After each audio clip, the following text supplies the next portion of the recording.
Welcome back to the Present Fathers Podcast. Our guest in this episode is Harrison Shank, who also goes by Save Your Sons on social media. He is the founder of Sherwood, which is a great platform for children to have books, videos, all kinds of great entertainment that is free of politics and other things like that. He is doing some great things in the world to provide a better future for our children. He's a husband and father to 2 kids. He is very passionate about helping men rise to the occasion to become the men they are supposed to be. Shares a lot of the same values and mission that we have here at the podcast. And so we are very pleased to present this episode to you. This discussion covers a lot of really good topics. Harrison has incredible advice for fathers, just really good perspectives on how we can grow as men and create better outcomes for our children and for our communities. So please enjoy this episode. While you're here, please drop a subscription to us or a follow depending on your platform. Leave us a review. It helps promote these episodes and get these stories out to other fathers in need. We appreciate your support greatly. Love you all. And with that, let's dive into this episode. We got the full panel today and a very special guest. He goes by Save Your Sons. Harrison, welcome to the Present Fathers Podcast. How are you, brother? Hey, man, I've been looking forward to this one. Dustin and I were messaging, getting this scheduled. And I want to say thank you guys for a comment. I was a bit of a diva in scheduling, but we got it on the calendar, and I've been looking forward to it all day. You get the hair yesterday to go with it too, you know? Look at that. Look, you know what this is? This is humidity and sweat from the bike ride that I went on with my kids right before bedtime, like an hour ago. Outstanding. Well, brother, I'm excited to get you on. I know you're doing some pretty amazing things for dads. You're a big advocate for dads stepping up and being involved with their children and kind of putting your money where your mouth is. You know, that is your business. This is what you have devoted yourself to. So why don't we start? Tell us a little bit about you. Tell us about your family, and then we'll go into your background. Yes. So I was chatting with you guys. I feel like this is like this is you. For who said it? Was it George called it a wolf pack? I feel like I've joined the wolf pack. This is except we're Tar Heels, Dustin and I anyway. But is that, a goat, donkey? Yeah, it's a ram. Okay, Doc. A ram. Okay. His name is Ramesses. Thank you. Gotcha. All right. Well, we can be a bunch of rams. There we go. I didn't mean to offend your silly mascot. Go Tigers. So I'm based in North Carolina. That's where I was born and raised, and I'm in Raleigh. And I am married for 6 years, 2 kids with a third on the way. And in June, it'll be our first little girl. Congratulations. In June. Thank you. So a lot of you guys, I think all these guys have younger kids, so they all kind of are feeling the way I'm feeling, which is just we're going to power through it. And I take my caffeine in the morning, and that lasts me till right about now when I usually crash. We're recording this at night, but so when our first son was coming along, that was May of 2020. He was born. He'll be 4 in a few weeks, and it was the height of COVID, and it was everyone was losing their minds. And I was at my company. I was at a sports marketing startup that I joined in the very early days, and I'd been there for 6 years. And the country shut down, and we were in the events business. And so we own and operate marathons and half marathons and 10Ks, and you can't do those in the middle of a state enforced shutdown. So we all worked from home, and we had to lay off a bunch of people. Just a pretty crappy time. And then our son was about to be born, and I think you guys probably get this. So yeah, state in the chat, state enforced tyranny of the lockdowns. But our son was about to be born, and he was born. And I think if you guys, anyone who's a dad who's taking it seriously, feels this thing where you're like, oh, it's time.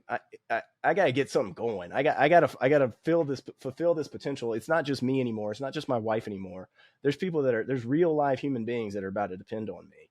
And I like to call it our male nesting instinct. You know, women nest, and they want to make sure the nursery's perfect, and then you got to paint the walls, and you got to get the symbol of crib. But as men, we do it too. And for me, and that manifests itself in a lot of different ways. But for me, what happened was I just had this overwhelming urge, like I have to be autonomous. I have to be sovereign.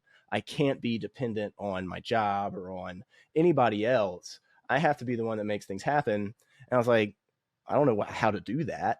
I come from a line of entrepreneurs, but I'd never tried to do it myself. And I was like, why don't I just start writing down some things that matter to me as a dad, as a young man, that I would like for my son to know when he comes of age. And I started the Save Your Son's Twitter account in August of 2020. So my son was 3 months old, and I was just sitting at home, working from home. Our business was slow. And I just started writing these. I was like, here's some life lessons that I want my little boy to know, that if you're a young man out there, maybe it'll help you too. And to my surprise and shock, still to this day, the message really resonated. And I guess it shouldn't be that surprising, because I know what you guys talk about a lot is how men are craving this type of thing. Men feel left behind. They feel like second-class citizens in a lot of ways. And so anyone who comes along and says, look, it's okay, I'm actually proud of who I am. I'm actually glad to be a man. I think it's great. I think we've achieved I think my ancestors achieved great things, and I'm capable of achieving great things.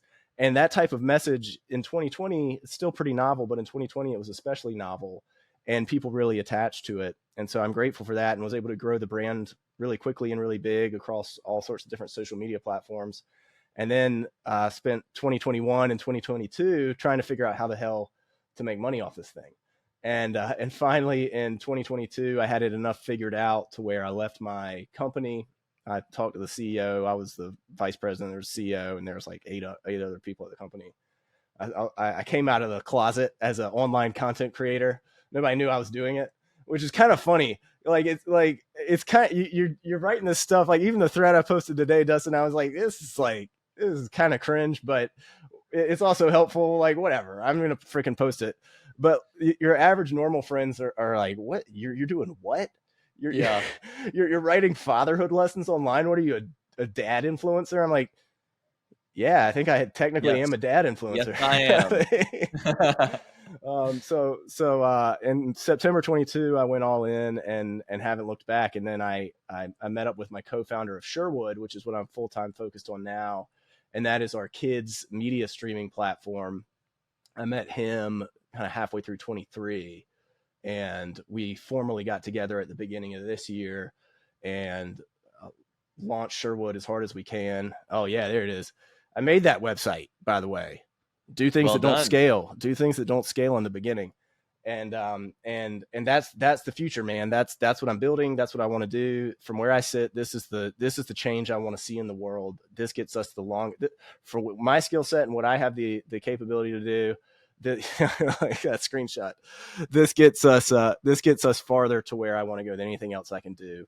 And it's my entire life aside from my kids and my wife, and I get to talk to cool guys like you and build a business, and it's pretty fun. I love it, man. It's like the real American dream, you know? And so lots of directions we could take this, but I'd love to start real quick with, you know, kind of the way you said it, like I came out as a content creator, and, you know, people are like, oh, how silly or whatever. But that raises up a good point. You know, I think there's a lot of guys where they have aspirations of doing something a little bit better, right? Of being a little bit greater. And it's almost like they never even start because they're so afraid of that ridicule from other people. So can you talk through, you know, like what helped you kind of just ignore the doubters, so to speak, right? And just stay on mission because you were passionate about it. And because I think that's something that a lot of guys are looking for. And that's not just for fathers. That's any man who's just trying to step up and be better, right? Naturally, you get a lot of naysayers being like, oh no, just stay in your little corner, bro, you know? Dude, you guys get this too. And I hate to say it, like the bigger you get, the bigger of a target you are. And so at this point, like for me, there are so many people out there who are rooting against me that and I don't block people. I don't do it. I think I just don't. My block list is like 20 people on X. It's ridiculous. But it's one of the biggest challenges, I think, for anyone. I mean, I consider myself relatively tough, but it still gets to you. You still get like that. It's an energy drain, dude. And it's people you don't know, but it's also people in your life. And one of the things that was really funny for me when I came out as if this ever gets cut, it's selectively edited. We're clipping that right now. Yeah. I just want to say you are stunning and brave, Harrison. Thank you. Thank you. Yeah, it's very that episode of Blue's Clues was actually written about me as I came up. Boy. But the funniest thing happened, I was expecting ridicule. I was expecting people in my life to ask questions or to just kind of roll their eyes. And a few people did. Like a few people at my company were like, all right, dude, whatever. And it's funny. But the main thing that happened was that nobody gave a shit. Nobody cared. And I was shocked. Because to me, it's like this thing that's been my entire life, aside from my kids and my wife, this thing that I've put everything that I have into, and I think about it. I wake up in the middle of the night thinking about it. It's the first thing I think about when I wake up. I don't listen to the gurus. I check my phone immediately, still to this day, so whatever, I don't care. And I'm like, oh God, what happened last night? And nobody cared. Like I tried to talk to people about it, and they were just like, all right, dude. Because most people, I think, either they're sleepwalking through life or they're so involved in their own stuff that somebody who's to me, an entrepreneur is the coolest thing in the world. And like you guys are all building something online, and I could talk to you guys about that for hours and hours and hours. And anytime I meet somebody who's building a business, I ask them 1,000 questions because it's the most fascinating, exciting thing in the world for me. But the average person isn't like that. They don't care. They want to go to their job or whatever. And that's great. We need all types of different people, but it was surprising to me at the time. And so what I did was I just remembered that. I remembered that if I'm writing something like today, I'm like, God, man, I would make fun of me for posting this. But I'm like, then at the end of the day, like also nobody cares. Nobody cares. And the people who do care, the people who matter do care. And it's for them. Right. It's not for the people who don't care. It's not for the haters. And the other thing that helps me is I'm sure you guys have talked about this on the show before, with this Teddy Roosevelt, right? The man in the arena. Yes. I think about that all the time. And it's kind of silly too, because I'm like, yeah, I'm in the arena, you're not, dork. But it does help. It helps. It helps when because I get, dude, some of the comments I get is just like, why do you hate what I'm doing so freaking much? Right. But then you remember, it's because they're sad. Those cold and timid souls. Yeah, and they probably went to Duke, to be fair. They probably did. I have to be careful. I have family that are connected there, which just makes it even more fierce around our house sometimes. But yeah, could be Ole Miss. Hey, yeah, I stay out of the SEC rivalries. Those are like blood feuds a lot of the times. So yeah, dude, I wanted to. You just go ahead. Sorry. You just remember that anyone who's criticizing you, especially if they don't have anything going on, is because they're sad or jealous or a loser. Yeah. So I want to just tie the loop with that, the whole mindset thing there, and no one does care, right? And so I think it's so easy for any guy to fall into this, right? Because naturally we want to feel accepted and respected and all these things, right? They're natural things men aspire to have, but we get so tied into that mentally that we like put all these false limitations on ourselves. Like we've convinced ourselves that there will only be, all this opposition and ridicule and all that kind of stuff. And in reality, no one really cares that much except the people who really need what you're going to do. And so I just want to inspire the guys out there, whatever it is you're maybe thinking about starting or doing, or maybe it's something as simple as like, hey, I'm just going to start a men's group locally or something, right? Just do it, man. Just be bold, take that first step, and you'll be surprised. Actually, most people are relatively more supportive than they are antagonistic about it. The internet is not real life, right? Twitter, X, people are a lot more vicious there than they are face-to-face in the real world. So just want to kind of like inspire guys listening to that, because, I think we've all had those moments where we want to do something greater. We kind of get in our own heads about it. And in reality, if we just take the first initial steps, it kind of shakes out anyway. So I'll pass it over to Dustin. I know he's got the next question for you. Yeah, Harrison, you've probably had this experience as well, where you get a hater, says something nasty, right? Oh, your program is stupid. You talk back and you say, hey, it's actually pretty cool. Check it out.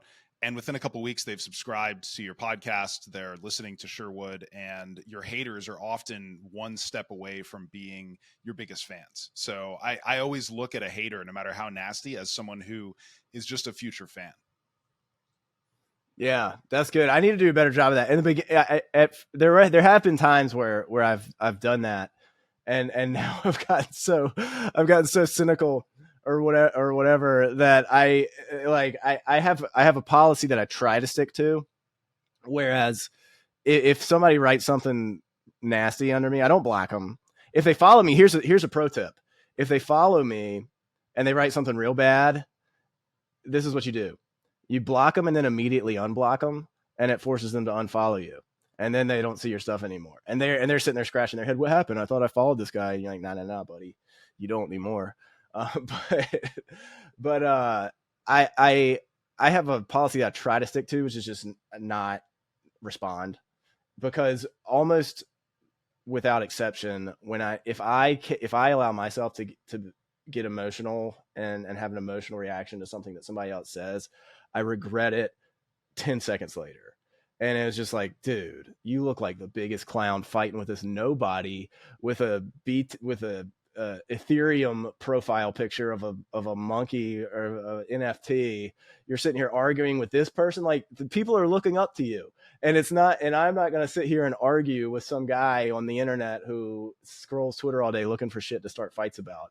And when I do, I mess up sometimes and can't help myself. And then I'm like, this is so bad. Why did I get in the mud and wrestle with this guy? I'm guilty of that. I'm the one that has to watch it. It's tough, dude. Because that's what they want. They're baiting you, man. They're trying to get you to do that. Yeah. But it's fun to dig that dagger in and just like hurt their feelings a little. And then you're like, all right, bye. Yeah. Sometimes I know, I'm like, man, I could really hurt this guy, and I really want to, and I have to do. It's everything in my power not to. But you also have to be careful, because a lot of them are like, they're losers, but they're pro online shit talkers, because that's what they do. So like you're like fighting the Wayne Gretzky of online shit talkers, and you might not even know it. So you do have to be careful, because you're a nobody, but their battle axe has been hardened by years on the Reddit boards of shit talking. Right. And you never know sometimes they might come back and you're like, damn, they actually kind of got me on that one. Yeah, I think the quote is, don't argue with stupid people, because they'll pull you down to their level and beat you with experience, right? Oh, that's good. That's good. I always say, I don't worry about what others yell and scream at, because I've seen what they clap for, right? And that's something you have to remind yourself for. And something I've said in previous episodes is, my validation does not go external. The only thing that's external is like looking for threats, looking for like things ahead, right? And so you have to get yourself in a correct mindset to just completely block that out, and just anchor yourself in what you know to be true. And you just keep putting out, like you said, put out your authentic self, and the rest of it just falls into place, right? So, amen. All right. So, Harrison, I know you're pretty outspoken about, what we would call traditional values, right? And you kind of stand up for that in a very public way. So tell us a little bit about kind of, from your point of view, what's lacking in our culture today? What do men and fathers need to do differently? And let's go down that rabbit hole. Yeah, I mean, I think I pretty intentionally stay away from true like political hot button stuff. I don't want to be a pundit. I don't want to be Ben Shapiro. I don't want to be. I'm not one of those guys. I don't get energized by arguing about politics. And my philosophy is, this is what we're trying to do with Sherwood. Is we have a little bit of like, just that language to just catch people's attention and let people know that this is a true safe space. But I try to stay away from the political fights, because my philosophy is that the position that we're in, all of us as men, we do way better if we set a silent, great example of the life that people want to live. I do better. I'm going to convert more people if I do that than if I get on X and start fighting with whatever politician and like start quote tweeting the Daily Wire guys. Like, I stay out of all that, because what people are looking to me for is an example. They're not looking for my punditry. They're not looking for my maybe they want political hot takes. I'm not going to give it to them. But what I try to do is create this. I try to stand above that, because what I'm trying to do with Sherwood is upset the dominant cultural narrative. And right now, the dominant cultural narrative is very clearly that men are bad, and certain kinds of men are even worse. And if you're one of those types of men, we kind of hate you, and we don't want to hear from you. And more and more people are starting to be like, that doesn't really jive with what I see of reality, because I know a lot of guys like that, and they're pretty cool, and they're trying to do things and trying to help people and trying to build people up and create things in the world. And I want to upset that dominant cultural narrative and just show people the truth. And the only way you don't upset the dominant cultural narrative, you don't turn it on its head by fighting against it. You turn it on its head by providing a better alternative that's more attractive to people. And so that's what we're trying to do with Sherwood. I don't want to be the right-wing version of Blue's Clues. I don't want to be, I think as soon as you do that, not only are you alienating 50% of the population immediately, because I don't care how good Bentkey is, half the country is never going to buy it. Never. Yeah. Never in a million years, because it's Ben Shapiro's thing. It's Matt Walsh's thing. They're never going to buy it.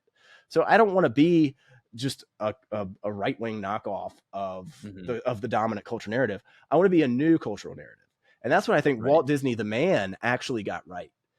I love Walt Disney, the man. I hate what his company has become, but I love Walt Disney, the man.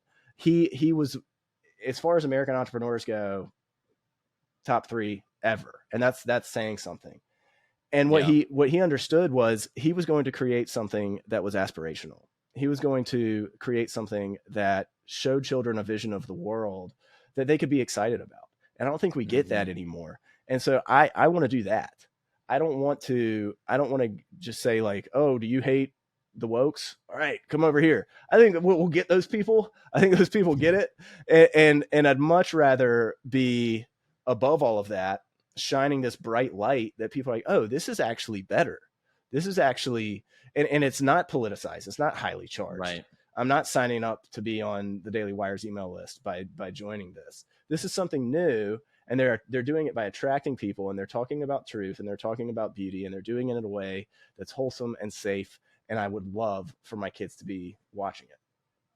That's so awesome. It takes such a little amount for a man who's complacent and comfortable to be somebody who's great. And so, helping them find their purpose and their fulfillment is so important. So, I'm going to say a direct quote from you here. It's a way to be fulfilled as a man is you have to improve yourself and improve the world around you. So can you maybe elaborate on how like personal growth contributes to that sense of fulfillment and purpose in life? I think about it like we're sharks. They say if sharks ever sit still, they die. And I don't know if that's actually true. It's probably not. I'm sure there's some sharks that can sit still, but that's the way I think about it. And so this is part of what I talk about a lot is when you're a young man, especially when we were coming along, we're all in our mid to late 30s or even 40s. We got the worst of it, dudes, for real, because we came along in the participation trophy generation. Well, maybe the kids today have it worse. I don't know. Maybe they have it pretty bad too. But I was told that if I just follow the rules and I be nice and I be really nice and I'm really, really nice and I follow the rules and I do what people tell me and I don't upset anybody and I do what people do and I follow the rules and I'm nice to girls, nice to everybody. If I just show up, I'll get what I want. And around the age 23, 24, I'm in law school. I'm everything is a massive disappointment because this mental model that I had for life, whereas if I'm just nice, then I'll get what I want. I realized, wait, that's not happening at all. I don't have anything I want. And I'm so nice. I'm so nice to everybody. And I don't have anything that I want. And it wasn't until the first habit that I developed that really changed everything for me was in my mid 20s. I started lifting weights. I was on the Reddit board that shall not be named. It was heavily canceled in the 2018s or 2019s. But there are guys on there my age being like, I started lifting weights. It got into self-improvement and it really changed everything for me. And so I was like, well, all right, whatever. I'm down enough. Life sucks enough. Whatever. I'll try it. And it was almost immediate. It was almost like just the first workout, the first pump. I was like, oh, I did that. If I want something, it has to be something. It has to come from me. And that's why I preach lifting weights for young guys, because it's the most visible, tangible change you can make in your body the fastest. It's the status symbol. It is. If you can be in shape today, bro, you have some discipline, and and for most guys, it's the easiest way for them to get it, to see, oh, if I do something, I get a result. If I don't do anything, nothing changes. I'm only going to get a result by taking some sort of action that takes me in the right direction. Yeah. And so I started doing that. And then I got into the next thing. I got into reading, and I got into business and all of the sort of levels of self-improvement, building a family. And it sort of clicked for me. The only way that I ever feel fulfilled, or any other guy I talk to about this stuff ever feels fulfilled, is if we're creating something, if we're making the world better, if we're making ourselves better, because we're sharks. And if we're not moving forward, we're slowly dying, just by virtue of everyone else going past you. You're moving backwards. Yeah. And that became a very core tenet of what I talk about, and how I try to live every day, as both for myself and as an example. Yeah, I love that. I look at every 10 years of my life. So I'm a little older than you guys. I'm 41. And every decade I say, old. That's, oh yeah, ancient. You can see the Total grays. boomer. Yeah, exactly. So I look at each epoch and I say, all right, in my 20s, I lifted weights a bunch. I went to the greatest college in history. That's right. And yeah, exactly. In my 30s, I finished anesthesia school. I got into medicine, that really got into that hard. And now in my 40s, I'm writing, I'm a content creator, and I'm being the best dad that I possibly can. And so when I'm 50, if I'm still just saying, okay, well, I was a good dad and that's all I needed to be, I'm going to be miserable, because you're absolutely right, Harrison. We're sharks. We need to be constantly moving. And I use my grandfather as an example. We just had his 90th birthday, and he still works. He runs his own company, Burnham & Co., and he's crazy. He works 30, 40 hours a week. He still gives me insane stock tips that I always regret not taking. He was buying calls and NVIDIA when it was $100 and just making insane amounts of money for his clients. Dude is an absolute genius. And so he's my model for, okay, he keeps going. He exercises every day. Everyone thinks he's crazy because he gets up at 6 a.m. and works. He's the happiest person I know. And that's a true lesson. That's an X thread is what that is, dude. I'm sure you may have written one already, but write one and I'll repost it. That's good. Yeah. All right. Mission he's got accepted. purpose still, Yeah. Huge purpose. And big time. It's a great, we're like you said, we're sharks, right? Men are designed to be not just in motion, but working towards something that requires adversity, right? Like the things that we care about most, the things that we're most proud of, are the things that you had to work really hard. You probably had to suffer for, right? It wasn't the thing that came easy. And if we just apply that to every aspect of what it means to be a man, fatherhood should be that way, right? You should strive very hard to build the best possible outcomes for your children, right? And then to Dustin's point, you'll transition at some point. They move on. They are now adults, right? So it's the next thing. And that's not like selfishness. It's not arrogance. It's you have more to give, right? And it's out of service to your fellow man, your fellow, human, that you keep working towards those things. And quite frankly, it serves you best too, because you stay healthy and you're growing and all these things, right? So just great points all around. Love that. Yeah, and I actually have something that piggybacks off that. So there was recent research that came out about a part of your brain. It's called the anterior mid-cingulate cortex. And essentially, it grows when you do things you don't want to do. So when you have discipline and you don't eat the cookie, or you don't, do the things that you're not supposed to be doing. Yeah, sorry, that was a jab at you, Dustin. It essentially it grows bigger and bigger, and it never shrinks. So they found that these are largest in athletes and people that are constantly challenged. That's CEOs, what she said. Yeah. I can't with you. So they find that it was big. Hang on, we got to pause for just a second. Dustin is so proud of himself right now because he effectively made a joke on time, interrupting Justin. Like, he has reached peak, rising above being a boomer. So congratulations, Dustin, on your massive achievement. Sorry to derail the episode there, but this is a crowning moment for Dustin. Congratulations. All right, Justin, take it back. Sorry, bro. So anyways, essentially, it never shrinks. And they found that also is linked to the willpower, willpower in itself, but also the willpower to live. So people that have a larger anterior mid-cingulate cortex, they're the ones that live the longest. It's pretty cool. That's good. I just Googled it. That might be my next X thread. we just got all kinds of content. That's why I like doing these, because the ideas, you got to talk to other people for the ideas to flow. But I'd never heard of that, but that makes sense. Well, and so that's another great point, like that men need to understand, is because naturally men today isolate themselves, right? You live in your little bubble, you go to work, you come home to your family, and you're never challenging yourself with other men of conversations like this. You talk about the sports ball while you're drinking beers, and that's the extent of your interaction with other men. You're robbing yourself. Like Harrison, to your point, right? Oh, wow, look at this great idea I just got. Look at this amazing. You become a better man naturally by just getting poured into by other people, even if they disagree with you, right? It just challenges the status quo, and it forces you, in a good way, to grow. And so like that's a big challenge to men across the board, is stop living in your own little, echo chamber, and go reach out to other guys and have some real conversation. It requires a little bit of courage, requires a little bit of vulnerability, but the benefits of it are just so exponential. I mean, it's insane, right? I've never been on a podcast as a guest and left feeling bad about it. Oh, dude, they're so energizing. But it's funny, dude. I'm such a natural introvert. Like, it's just so natural to me. I think a lot of guys are. I think if you lined up men against women, men are much more likely to be introverts. But it's funny, dude. So I was on my 3, almost 4-year-old, he'll be 4 in a few weeks, learned how to ride a bike a few months ago. And we were on a bike ride this before bedtime through our neighborhood. And I was walking and he was riding his bike, and he got tired and he said, "Dad, I need you to carry my bike." I said, "All right, I'll carry your bike." And we were walking along and he starts doing something he's not supposed to be doing. He's like hanging on the neighbor's light post out front of their house, like a jungle gym. I'm like, "You can't do that. Like, that's not our property. You can't hang on their light post." And he said something, this was 3 hours ago. He said, "Dad, sometimes I don't like being around y'all." Talking about me and his mom.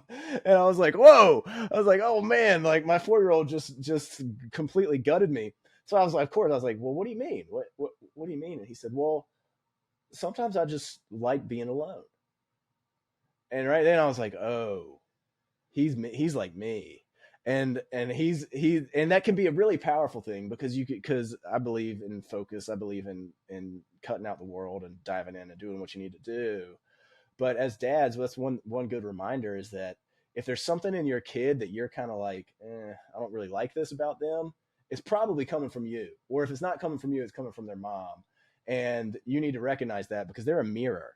They're a mirror. And this was such a good reminder, even though he's only 4. I was like, damn, I need to be careful, because he's probably picking up. I mean, it's probably part of his natural personality, but he's also probably picking up on that from me.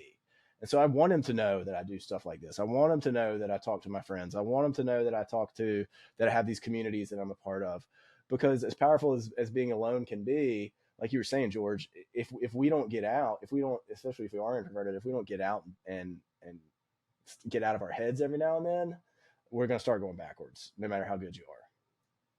Yeah.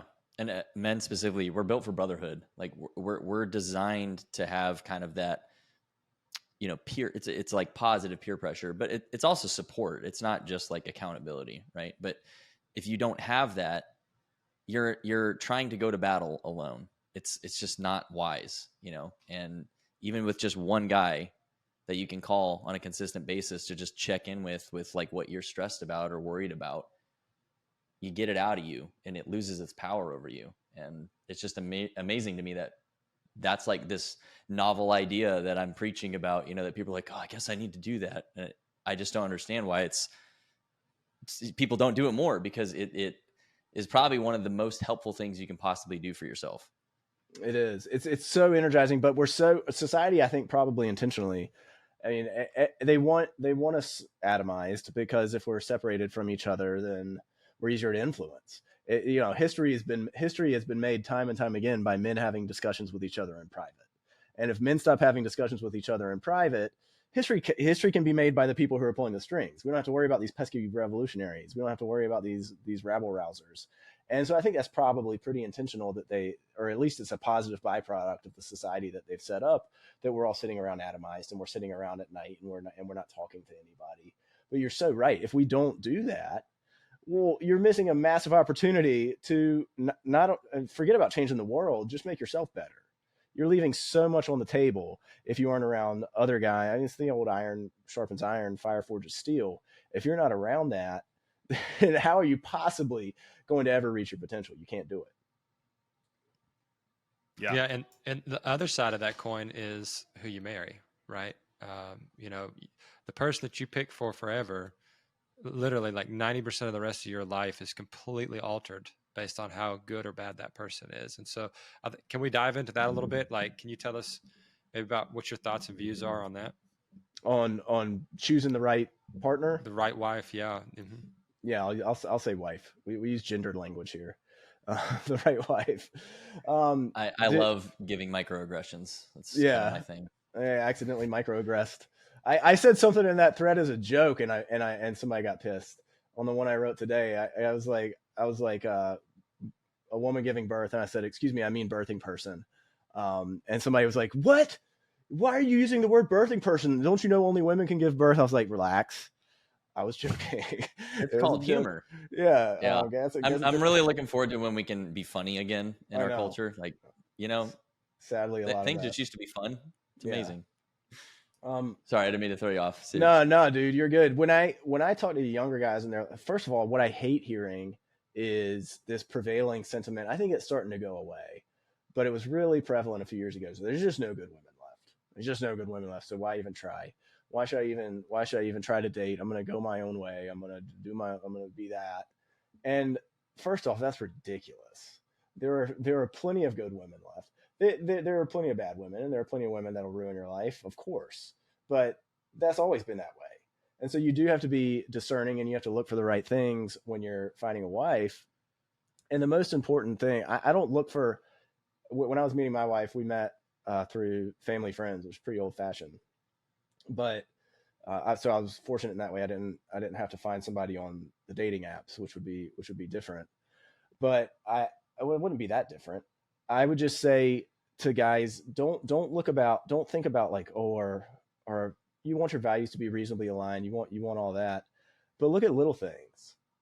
Look at little things like how does she act around kids? How does she act around animals? How's her relationship with her own family? How's her relationship with her dad? How does she talk about her dad? How does she talk about her siblings? How does she talk about her friends? Does she have long-term friends? Has she been able to maintain friendships for decades, or a decade or more? Or is she always in trouble with her friends? Is there always some kind of drama? Those are the little subtle signs that I tell guys to look for, more than the big, oh my gosh, we have to. I mean, you could do that if you want, sit down and write out your values and make sure they overlap. That can work too. But there's really subtle tells that'll tell you more about a person than they're going to voluntarily give up especially if they're trying to get you to like them. And you need to look for that kind of stuff. And that's what I loved about my wife. But here's something I tell every guy to, and I remind my wife of this all the time, but I tell every guy to ask this when they're dating somebody, because I asked it to multiple girls before my wife, and then I asked it to my wife. And when it was early-ish on, a month or two after we met. And I said, I just want to ask you a question. Assume that I'm always going to be working hard and I'm never going to give up. But let's say things didn't go my way for a significant period of time, and we wound up and we had to live in a trailer. Not that there's anything wrong with trailers, but you know what I mean. We had to live. We had to live in a trailer. Would you still want to be with me? And I asked that to girls I was dating before I met my wife, and some of them would obviously lie, and they would say, "Oh, sure, I would." A lot of them would tell the truth and be like, "Hell no, I'm out if it gets there." But when I asked my wife that question, she didn't hesitate for a second. She said, "Absolutely, I want to be with you." And to me, what else do you need? Like, dude, that's the kind of woman that you want. You want somebody who loves you. And I'm not saying I'm going to be a loser sitting around on my ass eating Cheetos in a trailer. Assume that I'm still putting up. Assume that I'm still got fight in me and I'm still trying to do this thing. But you catch bad breaks, and that happens. If that happens to us, are you still going to be there? And she didn't hesitate for a second. And that was it, man. I knew at that point. She had a great relationship with her family. She's close as hell with her parents, close as hell with her siblings, close as hell with extended family. That's a big one too. What's the extended family dynamics? That's what I tell guys to look for when they're looking for a wife, and they're out there, man. They're out there in spades. Well, I think the other side of that too is that the man has to be worthy of that kind of woman, and then when he is, he naturally attracts that kind of woman. Oh yeah. Right. So that's kind of one of the benefactors, and that timing has to be right for both to be in the right spot, right? To be equally yoked, as they say. So I Yeah. agree 100%. I want to actually take that one step further too. Maybe you are married already, right? And maybe things aren't the fairy tale you dreamed they would be. If men own their piece of it and stop blaming their wife and step up and start growing themselves and improving themselves, she will respond positively. She will eventually join you on the new direction in the better, stronger marriage. Like, I'm living proof of it. Yeah. When I stop blaming my wife and I start taking accountability, ask these guys, right? They call me out on all my stuff. They're here for me to be like pushing me. My marriage grew as a result of my personal growth, right? So maybe maybe you're already married. You're on the other end of this equation. You have the power. It's not going to be easy, but you can change the outcomes if you own it and take action today. Yeah. 95% of the time, if a man's dissatisfied in his marriage, his wife's nagging him all the time. He's not getting sex. They're arguing all the time. They don't want to like being in the same room. She disrespecting him. 95% of the time, that's a response to his behavior.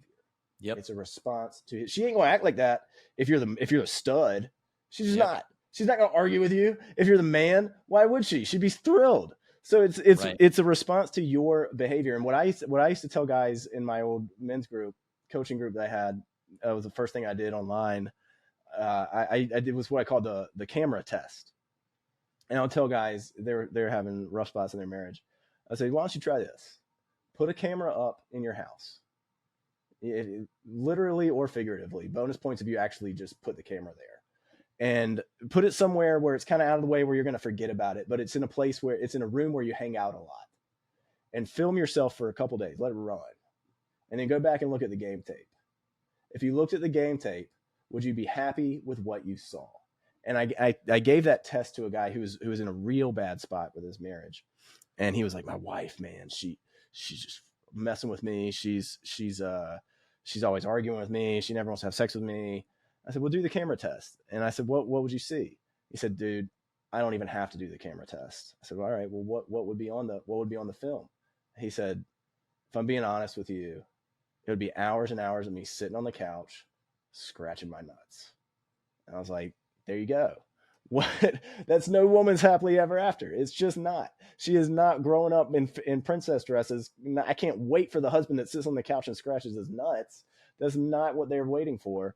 And if guys sort out their behavior, now again, 5% of the time, 10% of the time, you just some women are crazy, and that's just how it is. But most of the time, it's a response to your behavior. Yeah, and that's it's the hard to swallow pill. None of us wants to, but the situation you're in is what you have earned. Yep. So if it's great, that means you've worked hard to earn it. If it's not how you want it, you've earned that too. And I'm speaking to former George. That was me. I needed kind of that punch in the teeth to grow up, Yeah, you and me both, and you guys gave me a little bit of that punch in the teeth, and it's helped quite a bit. To be fair, though, to your previous point, Harrison, if you wax them, if they're really nice, maybe scratching some nice balls. I mean, that might, some of it like this. Well, sometimes they just freaking itch too. Like, come on, right? Yeah, exactly. We're not That's wear Superman. sheath underwear, bro. You got to try them. I'm telling you.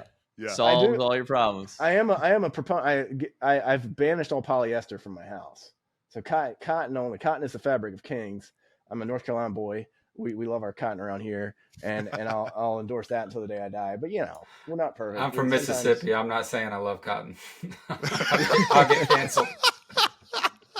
Look, super canceled. Didn't demonize the plant that is from God, the most incredible plant that He's ever given us. I will always advocate for cotton despite the risk of cancellation. I like it.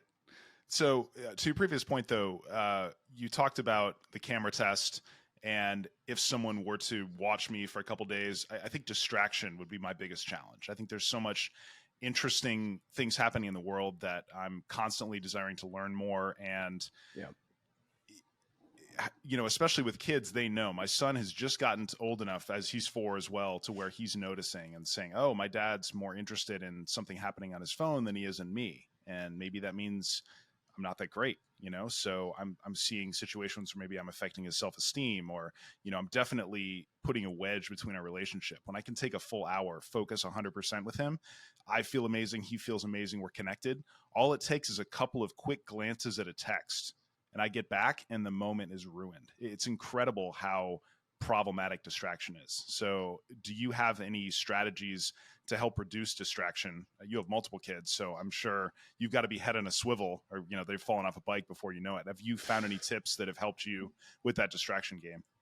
Dude, that's the hardest part. And I got friends who have like 7, 9 kids. I'm like, I don't know how you possibly do it. Because even with 2, like there are at any given moment, I don't care how well baby proofed your house is, there are 1,000 things that could fatally injure them. And they are all over them. Like, it doesn't matter. Like, 1 second they're jumping off the stairs, 1 second they're sticking a freaking fork in the electrical out, like literally doing it. I got my 2-year-old out of the crib this morning, and he had a trachea-sized toy screw in his mouth. And he was like, ha, ha, ha, ha. Like, well, how did that get in your crib? Like, what are you doing? And so, yeah, there's a million things that could constantly go wrong, that you have to have your head on a swivel. But George hinted at it, held up the phone. That's the biggest problem. That's the biggest problem by far. And we have strategies that we use to deal with it. It's hard though, dude. I'm on my phone way too much. And there was a while where I had my screen time per day down under an hour. And that was good because I was running a business online too. And I still had that screen time way, way down. But it creeps back up. And I posted on my Instagram a few weeks ago a video. Another guy actually made it. I made sure I tagged him and gave him all the credit. But it was it's an incredible video. It's like a side-by-side where he has his son. And in the top frame, it got like 10 million views when I posted it. I gained like 20,000 followers. This guy gained a bunch too. And I was like, dude, thank you for doing this. But it's him. The top screen, the top half, he's engaged with his son and he's holding his son and they're playing. And the bottom half is the same thing, except he's on his phone.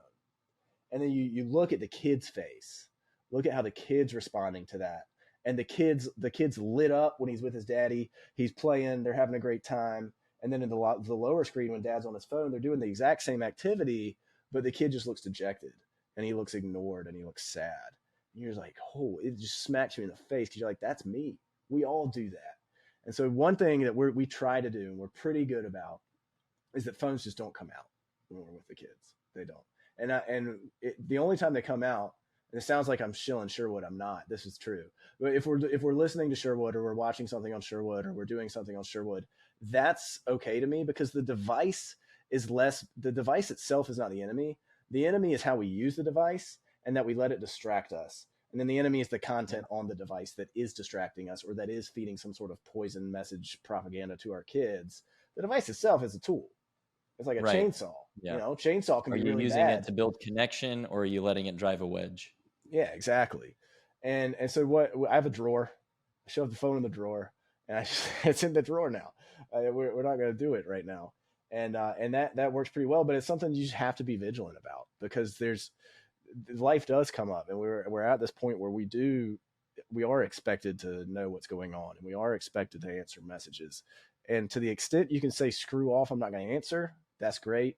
To the extent that you can't, then you have to be hyper vigilant. You have to, I even go so far, I'll go upstairs if my kids are down and I have to be on my phone. I'll just get out of the room. I don't want them to see me. I don't want them to see me doing it. I'd much rather be out of the room than in the room with them on my phone.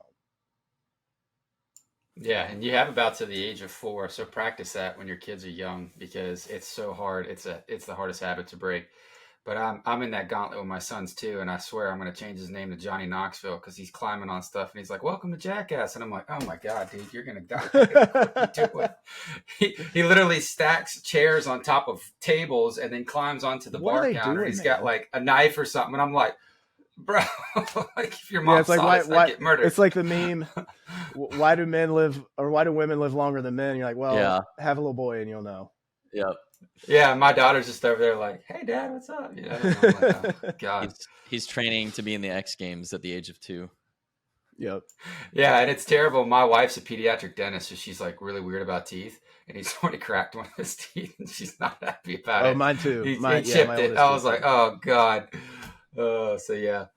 But yeah, that first 4 years, they said that children don't have memory unless, they're idiot savants or, whatever you want to call them, until they're about 4 years old. They don't have like developed memory. So you can kind of get away with it as they're younger and work on it then. And that's my advice to anybody as a father, is just start working on that now when your kids are very young, because like Dustin said, they start seeing things. And I'm telling you, it really, truly will affect them later on in life in your relationship with them. So. It's a good point, because you got to build the habit. It's a habit. That's all it is. Your habit currently is to check it all the time. You need to form a new habit with the device, but it's definitely a pervasive issue. Harrison, let's shift to more just generalized kind of fatherhood questions. What are some of the things that, either some really great advice you got early on that you've implemented well, that you've seen kind of the fruits of that, or maybe it's something you wish you would have heard sooner. If you can share some of those pieces of wisdom, I think that'd be a great way to kind of start this topic. Yeah, I mean, I think about that a lot, and one thing that I really try to hammer that I think is really important is it's such like a prevailing attitude among men that like, oh, what the words you say don't matter. What matters is your actions. Actions speak louder than words. Yada yada yada. They won't remember what you say; they'll remember what you did. I don't really buy into that. I think you need both.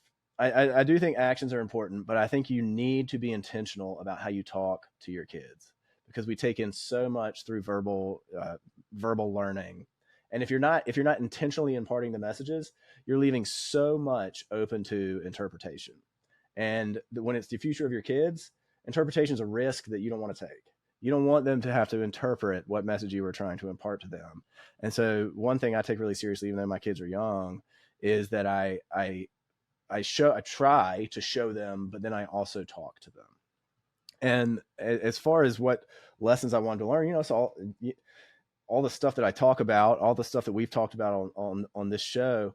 If I had to pull out one particular thing that I think guides almost everything for me, it was actually a piece of advice that I got. He was a retired civil servant in Philadelphia, and his name was Denny. I think he's passed away now. I tried to text him a few months ago. I didn't hear back. We used to keep in touch pretty good. But I lived in Philadelphia for graduate school, and it was the dark time in my life, and I was a disaster. And I was really hung. I don't drink anymore. I quit drinking 12 years ago. But at the time, I drank like a professional. And I was it was one morning, I was by myself isolating, and I was hungover, and I was in a diner in Philadelphia, and I ordered an egg white omelet with sausage and cheese.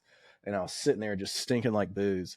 And this old guy at the diner looks over at me and just sees the stink coming off of me.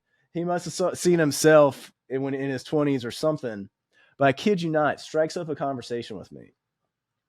And this was a diner near my house. It was in Fairmount area, Philadelphia. And we start talking. And he's like, something's wrong, isn't it? And I was just in enough of a bad space at that time where I was like, you know what? Normally I would never give this guy the time of day, but I was maybe still drunk, maybe hungover. I was like, yeah, bro, something's wrong. And I just started railing, blaming my school, blaming ex-girlfriends, blaming everybody else but myself for the predicament that I'm in. And so me and him struck up a friendship. It was funny enough. Like this old guy named Denny, he had like the most arthritic hands. Like he couldn't even hold a pencil. But he was in there in the diner just dropping wisdom on a 24-year-old idiot like me. And over the course of our friendship, one thing he told me sticks out more than anything else. And what he said was, you can only think one thought at a time. You can only think one thought at a time. And at first, it doesn't sound that profound. But when you really think about what he meant, what you're thinking about is your reality at the moment. If I'm sitting here and I'm stewing and I'm mad about something, everything's bad. It doesn't matter. I'm mad and it's all because that's what I'm thinking about.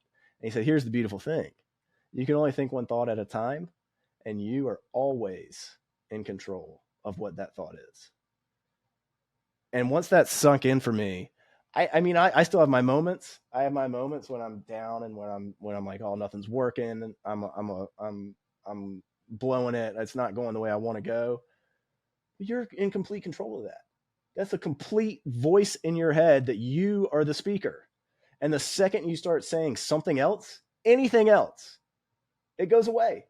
It's like freaking magic. And nobody talks about it. Nobody understands. You can't think two thoughts at a time, which means you can't feel two emotions at a time, but the emotions are downstream from your thoughts. And so if you're thinking the right things and you're in control of that, then everything else falls into line. And nothing is more powerful than what's going on, the voice in between the middle of your ears. And I got that from Denny in Philadelphia when I was 24. And I've taken it with me and I've written about it and I've talked about it a million times, and I'll tell everybody till the day I die. It's the most incredible life-changing thing that, I don't know, it was God, I guess, that brought us together. And it completely altered the trajectory of my life. That's amazing, bro. That's so cool. I love that answer. And we're not that different, than our 4-year-olds. So today at the park, my son wasn't into it. He was in a bad mood. I'm not really sure why. And I was having trouble cheering him up, and I just distracted him. I thought of the dumbest thing that I could. I found a shiny object and I literally waved it in front of him like he's 2 months old. And before I knew it, he was giggling and he was happy.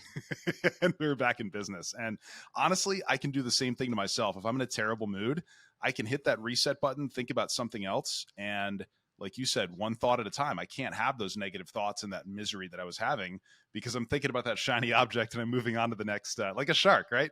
You were swimming to that next thing to go take care of. Dude, that's so true. So my 4-year-old had pink eye last week. It was disgusting. Just like the nastiest pink eye ever. So we had to give him these eye drops 4 times a day, antibiotic eye drops. And he freaking hates it. He's like pitches a fit every single time. And the only way we can get him to do it, because if we're like serious and we're like, all right, son, it's time to do your eye drops, he just loses his mind, kicking and screaming tantrum.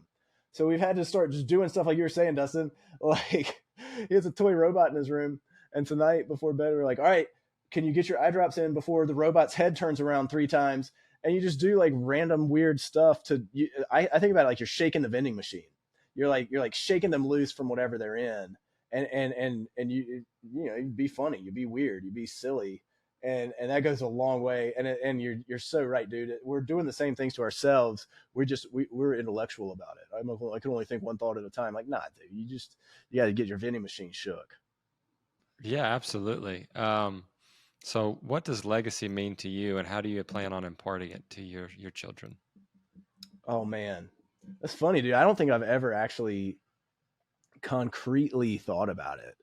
I think really what I want, I guess I think more about what I want the end of my life to be.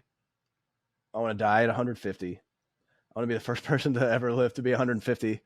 And if that takes a microchip from Elon Musk, I don't know, but whatever it takes. But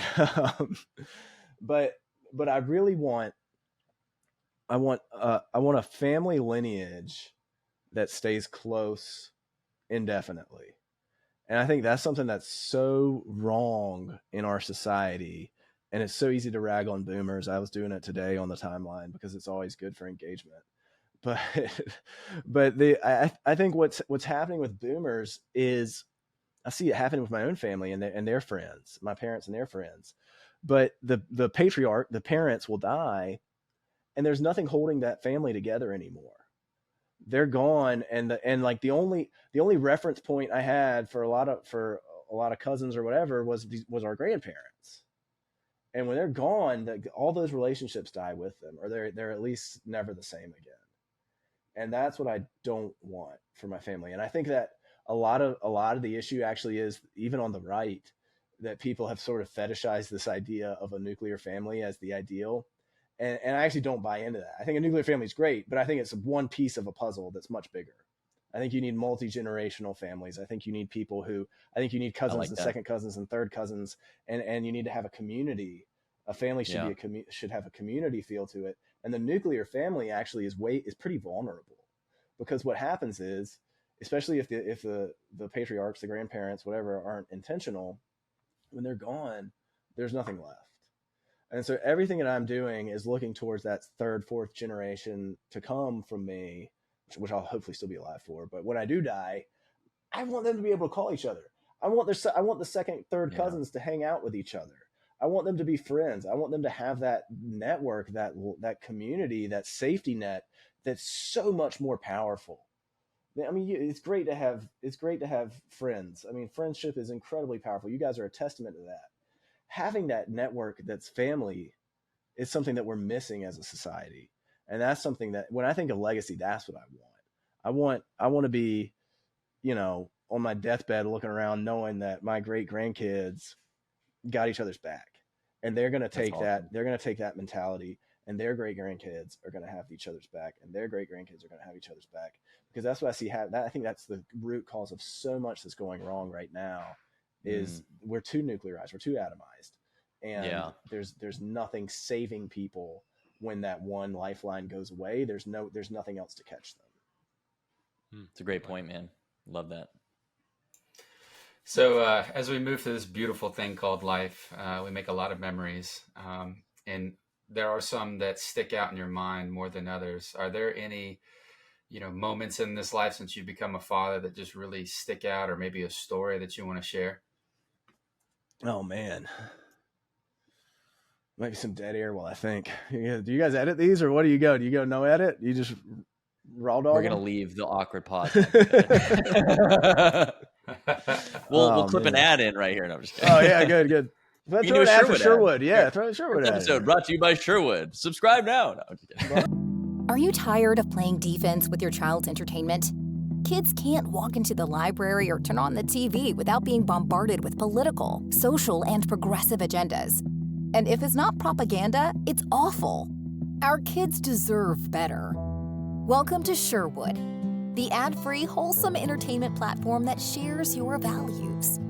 On Sherwood, your children can read, listen to audiobooks, and watch shows without concern for what might pop up. Sherwood is returning to stories about treasure hunts and magical forests, with characters modeling the virtues that you'd like to see in your children. So join us in bringing back wholesome entertainment at sherwoodentertainment.com. Oh man, it's the cheesy answer, but the true answer is like it's the little moments. Like we have big birthday parties with all the grandparents and the cousins, and that's great. And we have first Christmas, Halloween, 4th of July, the holidays, and those types of memories. First trips to the beach, first trips to the mountains, first time skiing, all that stuff's great, and those all stick out really well. But at the end of the day, it's the in between moments. It's the little stuff. And I have one. This is going to sound so insignificant, but to me, I'll never forget it. It's burned into my brain. It was a moment, a second in time. But it was our littlest was probably 6-7 months old, and our oldest would have been 2.5, and he was riding around. Our upstairs.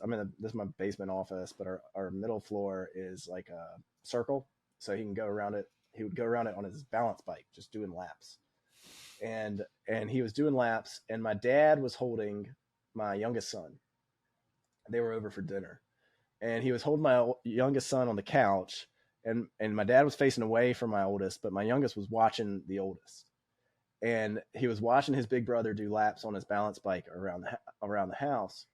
And I look over at my baby, and it was the first time I registered him smiling. And what he was doing was watching his brother, smiling ear to ear, laughing that his brother was doing these laps around the house. And it was just 2 seconds. Of oh my God, look at my baby. He's actually watching his brother. He's laughing and smiling at what his brother's doing, and it's burned into my brain. And those are the things that are going to matter. Yeah, the big stuff is fun, but it's those little tiny things, and that's why, dude. What if I'd had my phone out? What if I was scrolling next during that? It's gone forever. Never would have seen it. So put the freaking phone in a drawer and make those mental notes. And another thing I do that I recommend guys do is I have a long Word document on my computer. It's not Word, it's Google Docs. And every morning I take 2 minutes, come down here and just write a sentence, something that happened the day before. That's it. No pressure. Takes 2 seconds. fire up my computer, write a sentence that happened the day before. And I wrote that in there that day. And so now it's filled with hundreds of examples of those little tiny things that I can go back and read and immediately relive them. I love try that. not to miss it. I love that so much, man. Now I hate that my daughter's almost 9. I've missed 9 years of building that, but I'm gonna start tomorrow. That's so good. You can backfill it, dude. You can say, yeah. But I mean, like, I'm gonna catch those little moments, because you're right, man. Those are the stuff. It's those little, just, you'll start laughing at something really stupid, because yours 4, right? So soon, he'll start like kind of understanding your conversation and stuff, and you guys will just joke about something and just go on and on and on, laughing like a bunch of idiots. And like, those are my favorite moments, But dude, what a great suggestion with the Google Doc. That's chef's kiss right there. It's such a low effort way to have some. Yeah. I mean, it's a diary or journal or whatever, but right. But there's like no pressure to like write a paragraph or set aside 30 minutes. Like, nah, bro. Yeah. Roll out of bed, hammer out something, and then you're done. And then so good, man. Love that one. Harrison, where's the best place for people to follow you? Is it X? Is it all the socials? What's the handles there? Oh man, hit me up. Send me a DM on X at Save Your Sons.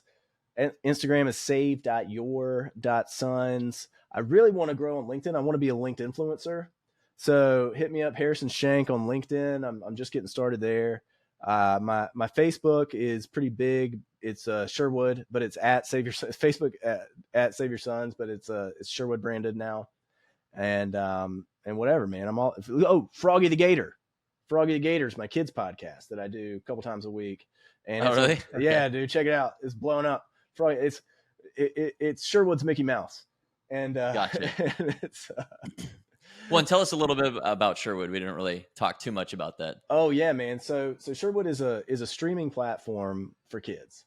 It's got movies, it's got shows, it's got thousands of books, thousands of audio books, podcasts, and Froggy the Gator as a podcast. Hundreds and hundreds of shows and movies. And what we've done is we've licensed out from either contemporary creators who share our values and get it, or classic films, classic books, classic shows, classic movies, audiobooks from time past when there were less dangerous influences in the media industry, we'll say. And it's like $8 a month. It's the most incredible bargain in the world. It's stupid how cheap it is, but we're new and we're trying to get traction, so it's really cheap. So if you want to get it now. Don't wait till we have to increase the price. But it's just, if you hate the way your kids act when they watch YouTube, which I do, because everything on YouTube is so high stimulation. And the problem with high stimulation content, forget about the messaging, forget about the fact that they're going to drag shows and Blue's Clues now. That's its own problem, which you won't see on Sherwood. But just the high stimulation alone is outrageous. And if you turn that off, what you're doing is your kid is high on dopamine when they're watching a Paw Patrol, when they're watching a Coco Melon, even Bluey. People love Bluey. I hate Bluey. Screw that. They are high on dopamine. They are getting, I know, sorry, Dustin. I know. They're getting your kids high on dopamine. And that's why when you turn it off, they pitch a fit, because it's like if you took a crack pipe away from a crackhead. They're coming down. They're crashing. And every parent I talk to has experienced this. And I've experienced it. My kid watches crap on YouTube that he has a fit when I turn it off. That doesn't happen with Sherwood, because nothing in there is calibrated to fire their dopamine, to blast dopamine into their tiny little brains. Yeah. And the most incredible thing happens when you turn it off. He's ready to go play outside. It's easy. So check out Sherwood, sherwoodkids.com. I love it. I use it every single day with my kids. Lots of people, we got an incredible feedback for it, and a lot of big things to come, but it's like $8 a month. Go get it. Super cool, man. Definitely going to check it out myself. And I'm with you on Bluey. I was the contrarian I think it was about 2 years ago. We had this argument. I don't want to hear it. Yeah, sorry, guys. I know. The most controversial thing I probably said on this whole thing was that I don't like Bluey. So you don't like Bluey. But you're canceled. I know. I'm in a minority. I get it. Look, I do think they do a good job with the dad. The dad is good. And their stories. That's rare. Too. That's rare. Everything has a message. That's what I like. Yeah, and that's good. And that Froggy the Gator does that too. Just with Froggy the Gator. I'm gonna check it out, man. I love it, dude. Thank you so much for coming on, man, and sharing your heart and sharing what you're passionate about. And think we're very aligned on just wanting to create a better world for our kids and have, good things like Sherwood for them to use as opposed to a lot of the junk they're getting. Any closing thoughts for the audience? Hey, thanks for listening to me run my mouth for whatever it's been, an hour and 15 minutes. You guys are awesome. We'll have to do it again. You guys are prolific as hell, by the way. George was telling me you guys have like months in the bank of shows. But if you ever need a guest again, hit me up. I'm happy to do it. This has been a lot of fun, and I'm looking forward to keeping in touch with you guys and helping you grow any way I can on socials. Appreciate that, brother. Well, thank you so much for your wisdom and for your time. This has been a lot of fun. Definitely a lot of fun for us. So, dads, with that, we'll get climbing. We will see you in the next episode.